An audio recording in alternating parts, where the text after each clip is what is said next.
This short video was brought to you by a third-year student nurse as a tool to help you understand type 2 diabetes mellitus. It helps educate you on the complications that could occur with uncontrolled blood sugars and how to care properly for your feet. Let's start from the beginning. Your doctor calls you into the GP to discuss with you the results of your recent blood tests. He tells you that you now have type 2 diabetes mellitus. There may be many thoughts and questions running through your head as to why you now have this condition. What you need to know is that type 2 diabetes mellitus is the most common form of diabetes. For many people, but not all, it can be prevented through following a healthy lifestyle. While type 2 diabetes cannot be cured, it can be managed and people with it can and do live active and healthy lives. So let's take a look at what type 2 is and what causes it.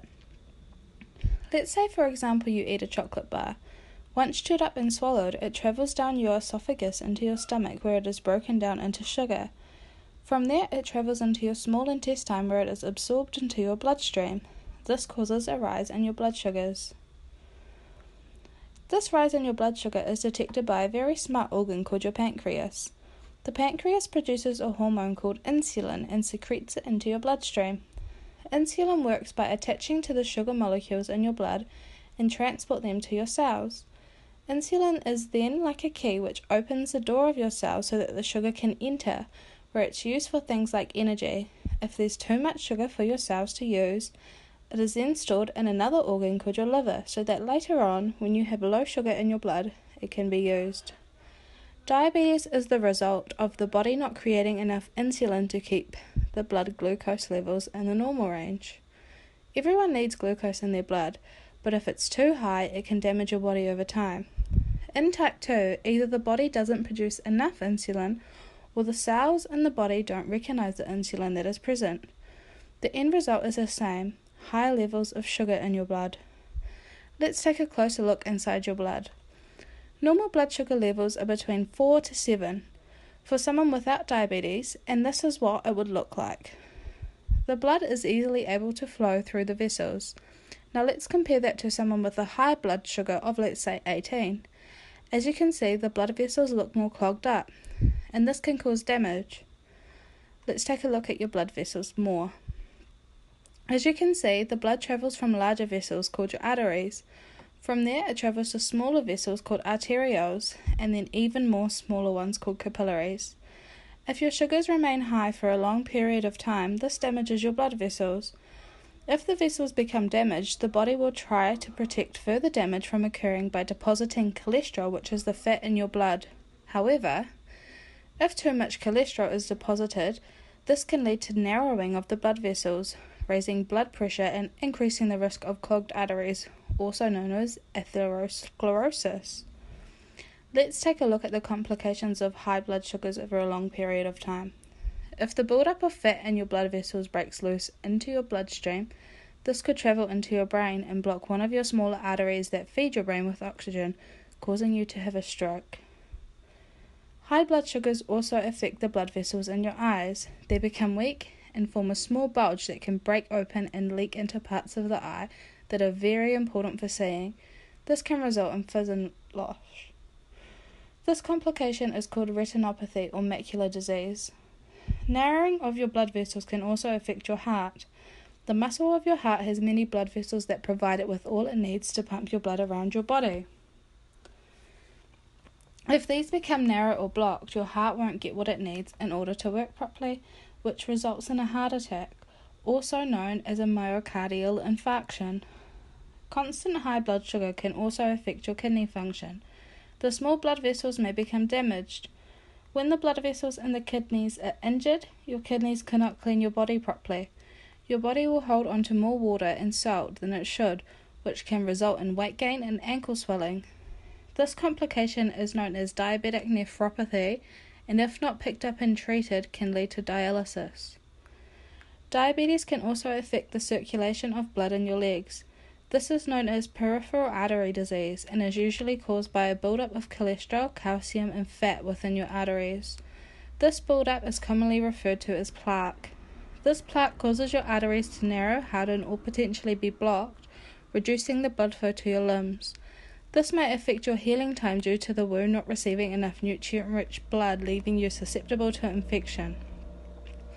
Your nerves may also become damaged from the high sugars. Your nerves help you feel pain, heat, and cold. This condition most often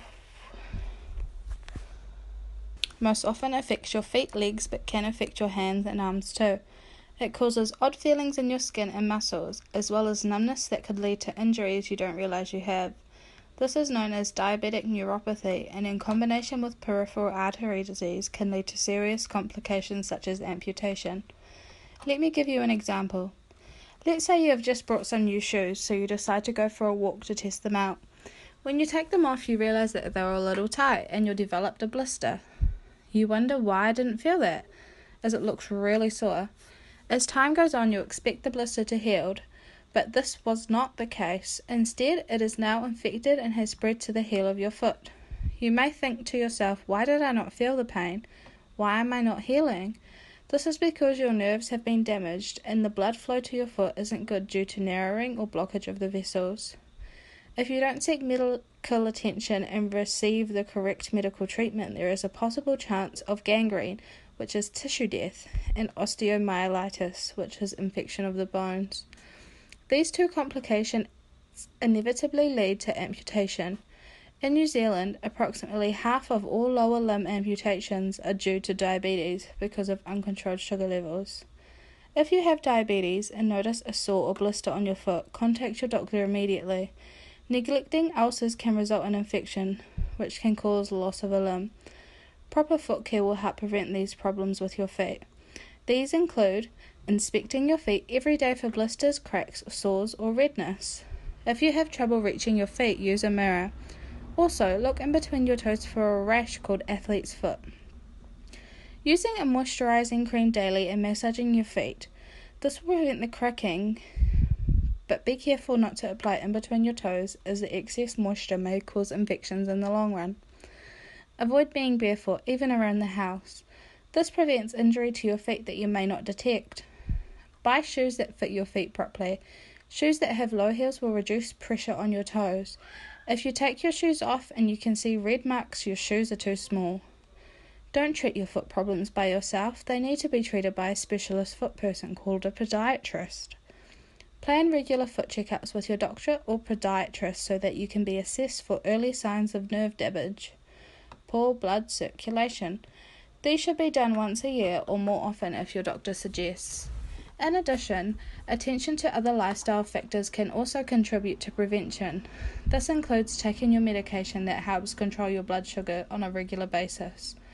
This will help maintain a good blood glucose control and minimize your risk of diabetes complications. If you have high blood pressure or high cholesterol, make sure you are on medication to help manage it.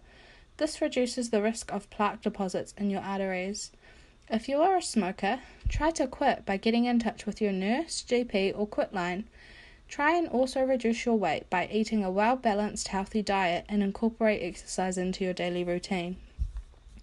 But it's important to remember that everyone has their own personal choice to make about the way they choose to live with their diabetes.